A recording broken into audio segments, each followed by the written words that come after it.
सभा में आ गए हैं, हमें क्या करना है, आज्ञा दीजिए। ये सभा तुम दोनों का स्वागत करती है।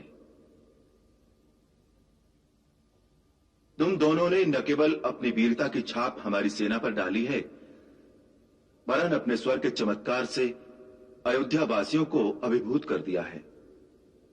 हम इस सभा में तुम्हारा सम्मान करते हैं और सम्मान का प्रतीक अंगवस्त्र तुम्हें भेंट करते हैं।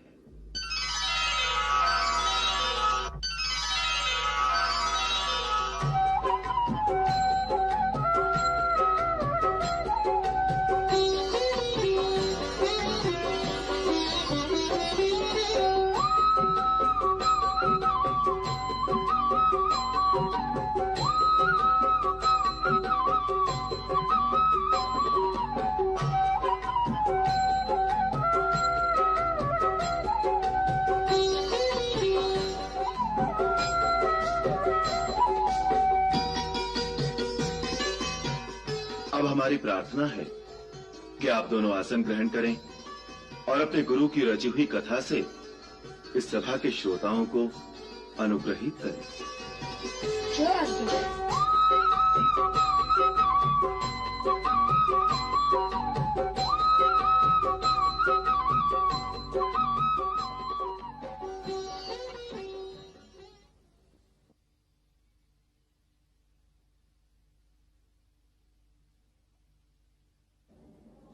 महाराज, रामायण नाम का महाकाव्य जो हम आपको सुनाने जा रहे हैं, वह हमारे गुरुदेव भगवान श्री वाल्मीकि ने परम पूज्य देवर्षि नारद जी और परम पिता ब्रह्मा जी के आदेश से आपके संपूर्ण जीवन चरित्र पर आधारित करके लिखा है। उन्होंने ही इसे संगीतबद्ध भी किया है। महाराज, इस महाकाव्य में जो कुछ हो चुका है और आगे जो कुछ भी होने वाला है, वह आपका सारा जीवन वृत्तांत हमारे त्रिकालदर्शी गुरुदेव ने पहले से ही देखकर लिख दिया है। परंतु हमें तो आज तक की ही कथा का ज्ञान है, भविष्य की कथा तो उन्होंने हमें भी नहीं पढ़ाई। अतः आज तक की कथा हम आपको प्रतिदिन थोड़ी थोड़ी करके सुनाते जाएंगे। अब यदि आपकी और समस्त गुरुजनों की आज्ञा हो तो हम कथा सुनाना आरंभ कर दें। यदि गुरुदेव की आज्ञा हो। अवश्य, हमारा आशीर्वाद है। महर्षि वाल्मीकि द्वारा रचित ये कथा सुनने और सुनाने वाले दोनों के लिए कल्याणकारी हो। ओम श्री महागणाधिपतये नमः। ओम श्री उमा महेश्वराभ्यां नमः। वाल्मीकि गुरुदेव की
श्री राम की।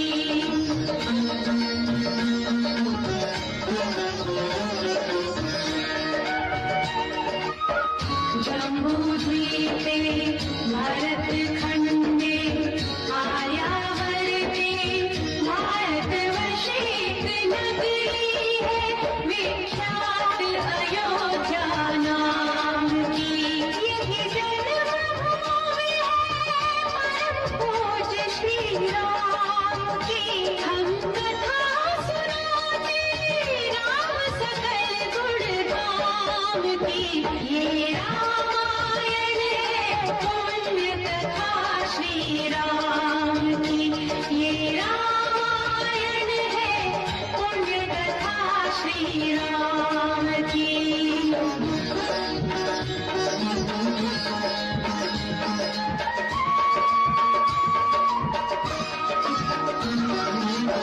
रघुकुल के राजा धर्मात्मा चक्रवर्ती दशरथ पुण्यात्मा। संतति है तो यज्ञ करवाया धर्म यज्ञ का शुभ फल पाया।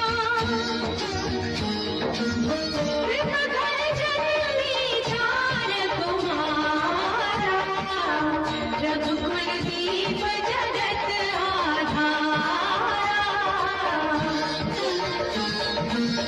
चारों भ्रातों के शुभ नामा भरत शत्रुघ्न लक्ष्मण रामा। गुरु वशिष्ठ के गुरुकुल जाके अल्पकाल विद्या सबका की पूरन हुई शिक्षा रघुवर पूरन नाम की। हम कथा सुनाते राम सकल गुण धाम की। ये रामायण है पुण्य कथा श्री राम की।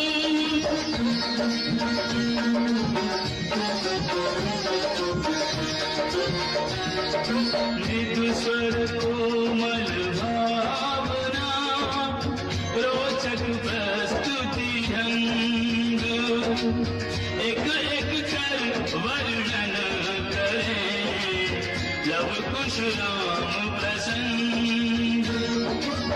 विश्वामित्र महामुनि राई इनके संग चले जो भाई। कैसे राम तारिका मारी कैसे नाथ अहिल्या तारी। मुनिवर विश्वामित्र तब संग ले लक्ष्मण राम। सिया स्वयंवर देखने पहुँचे मिथिला धाम।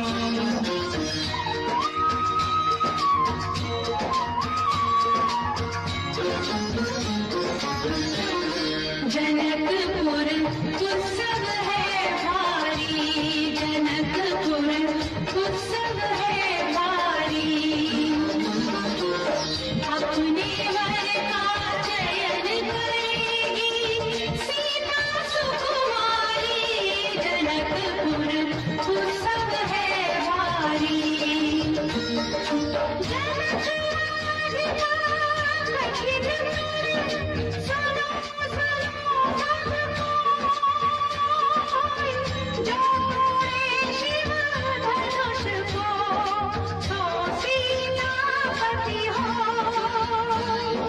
कुतुरी शिव धनुष कठोर सबकी दृष्टि राम की ओर। राम विनय गुण के अवतार गुरुवर की आज्ञा से धार। सहज भाव से शिव धनु तोड़ा जनक सुता संग नाता जोड़ा। रघुवर जैसा और न कोई सीता की समता नहीं होई। जो करे परा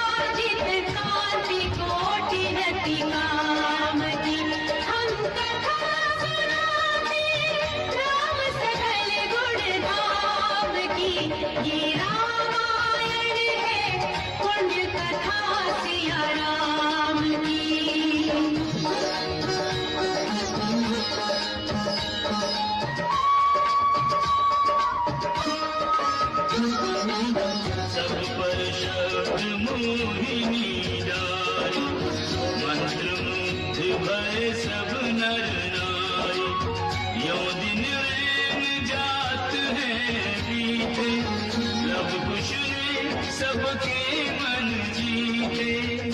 वन गमन, सीता हरण, हनुमत मिलन, लंका दहन, रावण मरण, अयोध्या पुनरागमन। सविस्तार सब कथा सुनाई, राजा राम भये रघुराई। राम राज आयो सुखदाई, सुख समृद्धि श्री घर घर आई।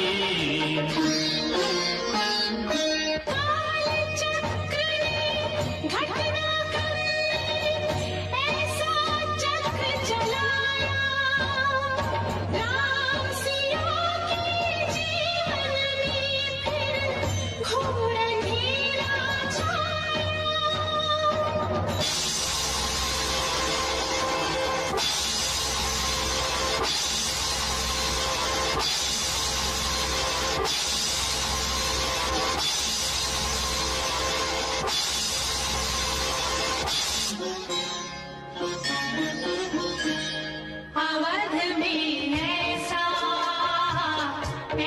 एक दिन आया, निष्कलंक सीता पे प्रजा ने मिथ्या दोष लगाया। अवध में ऐसा एक दिन आया,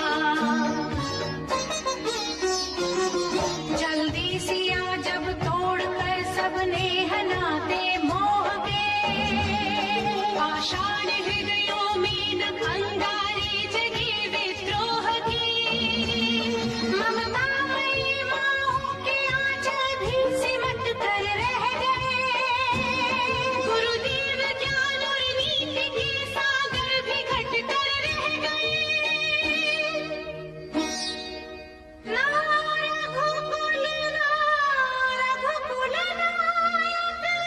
कोई न सिया का हुआ सहायक, मानवता को खो बैठे जब सभ्य नगर के वासी, तब सीता को हुआ सहायक वन का एक सन्यासी।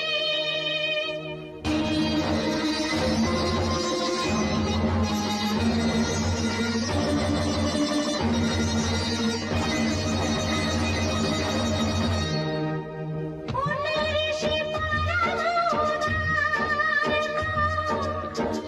वाल्मीकि शुभ नाम, सीता को आश्रय दिया, ले आए निज धाम। रघुकुल में कुलदीप जलाए, राम के दो सुत सियने जाए।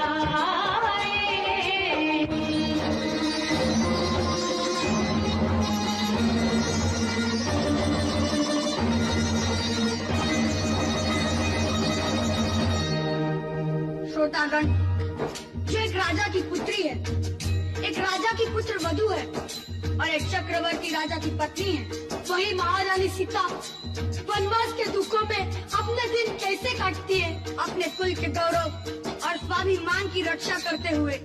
किसी से सहायता मांगे बिना कैसे अपना काम वो स्वयं करती है, स्वयं वन से लकड़ी काटती है, स्वयं अपना धान कूटती है, स्वयं अपने चक्के पीसती है और अपनी संतान को स्वावलंबी बनने की शिक्षा कैसे देती है। अब उसकी एक करुण झांकी देखिए। जनक दुलारी कुल वधू दशरथ जी की राजरानी होके दिन वन में बिताती है। रहती थी घेरे जी से दास दासी आठों यो, दासी बनी अपनी उदासी को छुपाती है। धर्म प्रवीण सती परम कुलीन सब विधि दोष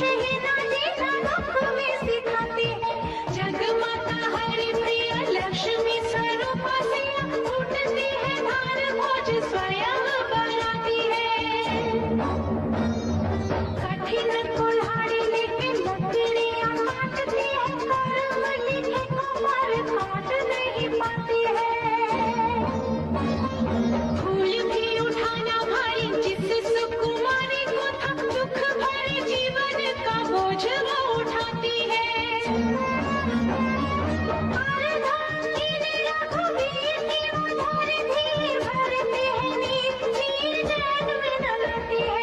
इसकी प्रजा की अपवादों के कुचक्र में वो पीसती है ताकि स्वाभिमान को बचाती है। पालती है बच्चों को कर्मयोगिनी की भांति, स्वाभिमानी स्वावलंबी सबल बनाती है। ऐसी सीता माता की परीक्षा लेते, दुख देते, निठुर नियति को दया भी नहीं आती है।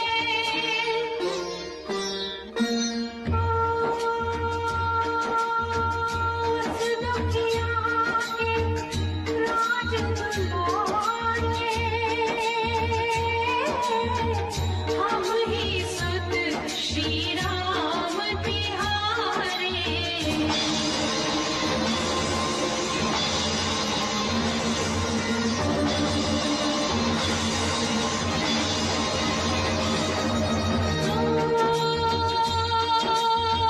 सीता माँ की आँख के तारे, लब खुश है भी तो नाम हमारे।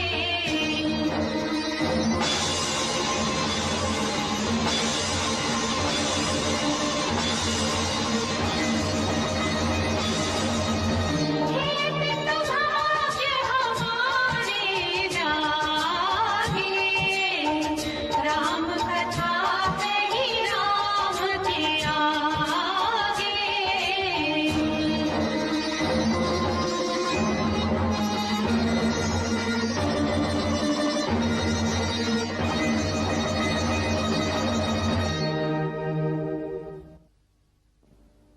हम दोनों अपने पिता के श्री चरणों में प्रणाम करते हैं।